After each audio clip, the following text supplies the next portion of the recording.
मुझसे बड़े धीरे से पूछा कि पूछ लेना भाई कि फिर जुड़वा 2 क्यों की थी। क्योंकि मेरे को लोग आर्ट फिल्म की हीरोइन बनाने लग गए थे। मैं वो करना नहीं चाहती, इसलिए वो कर रही हूँ। मन मर्जी में एक बड़ा फेमस डायलॉग था यार, क्योंकि तो बनना ना बड़ा सही है, और जिम्मेदारी के नाम पे हक देता है। हक देता है। हाँ बिल्कुल। प्यार जो होता है वो कूल डूड से हो सकता है, शादी जो होती है वो सेटल्ड लौंडे से ही होती है। पूरी जिंदगी बताने के लिए एक स्टेबिलिटी चाहिए होती है। मतलब सलमान भाई से आप प्यार कर सकते हो, शादी अभिषेक बच्चन विकी कौशल से।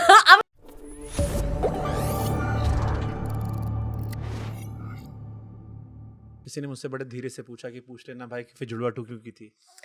क्योंकि मेरे को लोग आर्ट फिल्म की हीरोइन बनाने लग गए थे। तो मुझे एक समय आया कि मुझे लगा कि यार मैं ये आर्ट फिल्म पैरेलल सिनेमा कह के साइड मत करो, ये हमारी कहानियां हैं। तो मेरे को जब देखने आ रहे हो, मैं सिर्फ ये मतलब नहीं मैं ये कर नहीं सकती इसलिए वो कर रही हूँ, मैं वो करना नहीं चाहती इसलिए वो कर रही हूँ। सो इसलिए मुझे दिखाने के लिए जुड़वा करी। और मुझे लोग हमेशा जुड़वा की क्वेश्चन जब पूछते हैं, मैं उनको सिर्फ इतना पूछती हूँ, 135 से ऊपर कमाए थे जुड़वा ने, तो जोक मेरे पे नहीं आप पे है। क्योंकि जब मैंने बेबी जैसी फिल्म करी, जो इतना ज़्यादा लोग उस आज की डेट में स्पाई, आप देख लो कितने तरीके से स्पाई यूनिवर्स बढ़ता जा रहा है। उस समय जब करी थी, लोगों ने, क्रिटिक्स, ऑडियंस, सबने पसंद करी। वो ना कुछ 99 पे आके रुक गई थी, या 90-99 के बीच में कहीं आकर रुको, 100 टच नहीं कर पाई थी। मैंने जुड़वा करी, उसके बाद 135 से ऊपर गई हो।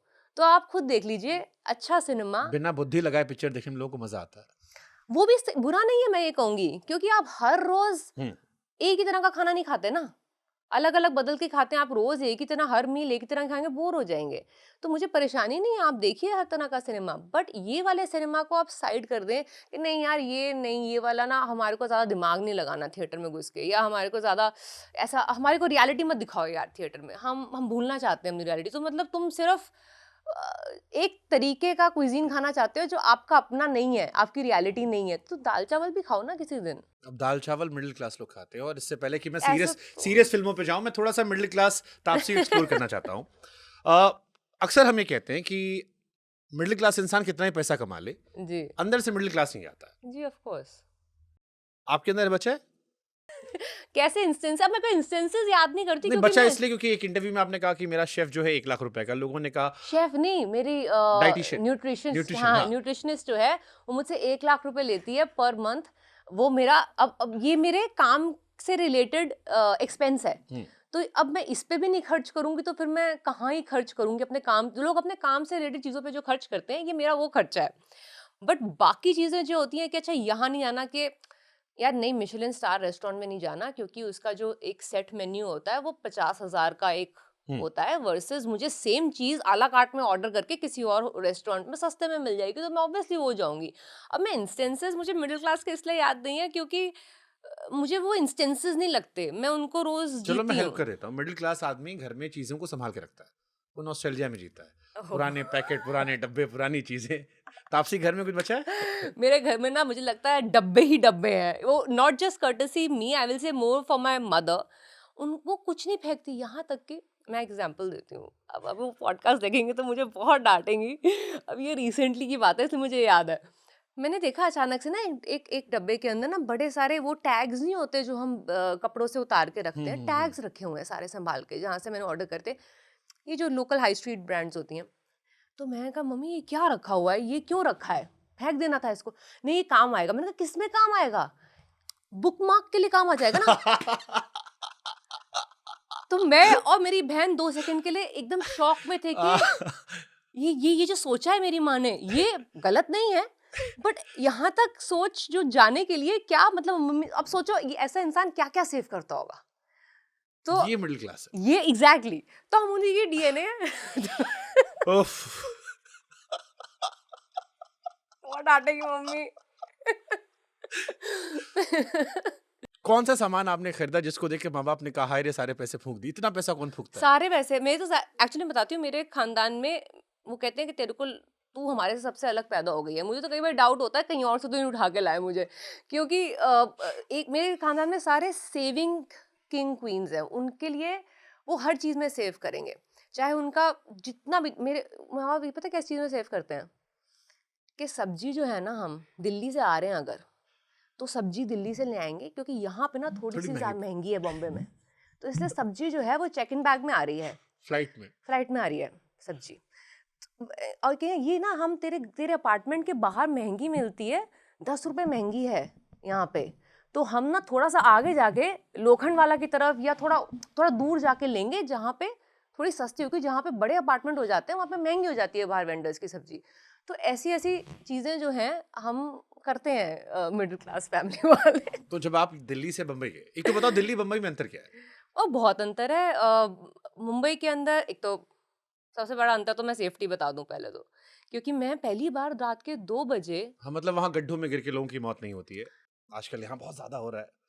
ये तो आपने उल्टा नहीं बोला है। यहाँ 2-2 गड्ढों में लोग चले गए दिल्ली में। यहाँ पे हाँ, हाँ, मतलब वो वाले गड्ढे, हाँ वैसे गड्ढे बॉम्बे में नहीं है। ये तो बहुत मतलब वो वाले, बट ये बॉम्बे की रोड्स भी कोई इतनी ग्रेट है नहीं। बट डिफरेंस मैं एज अ लड़की मैं बता रही हूँ, रात के 2 बजे मैं ऑटो में बैठी थी अपने फ्रेंड के साथ बॉम्बे में। मैं इतनी ओवरवेल्म हो ऑटो गई में थी। क्यों बैठे थे तुम? अरे बस इसी बात का मुझे एक्साइटमेंट थी कि मैं रात को घर से बाहर निकल सकती हूँ पब्लिक ट्रांसपोर्ट के अंदर। मैं ऑटो में बैठना था? और मैं, हाँ, मैं जब नहीं आई थी बॉम्बे में, अच्छा, नए में, हाँ, ओके। जब मैं नहीं आई थी बॉम्बे में, अब तो आदत हो गई है कि हम रात को कभी भी शूट खत्म होती है हम कोई भी पब्लिक ट्रांसपोर्ट भी यूज कर सकते हैं।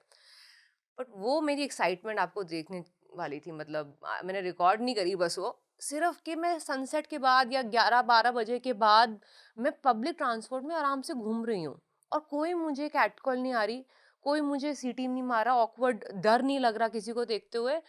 वो ही मेरे को इतना ओवरवेल्म कर दिया था उस चीज ने। ये सबसे बड़ा डिफरेंस लगा मुझे दिल्ली और बॉम्बे के अंदर। दिल्ली में बस में बहुत छिड़े हो ना? हाँ, दिल्ली में अपने घर से कॉलेज जाते हुए मुझे याद है, बस स्टॉप पे खड़े जब होते थे, आउटर रिंग रोड पे खड़ी होती थी मैं बस स्टॉप पे, तो एक 861 नंबर की शायद बस होती थी, मुझे याद नहीं अब नंबर एग्जैक्टली, बट वो कॉलेज के पास उतारती थी हम्म। और उसकी फ्रीक्वेंसी बहुत कम थी।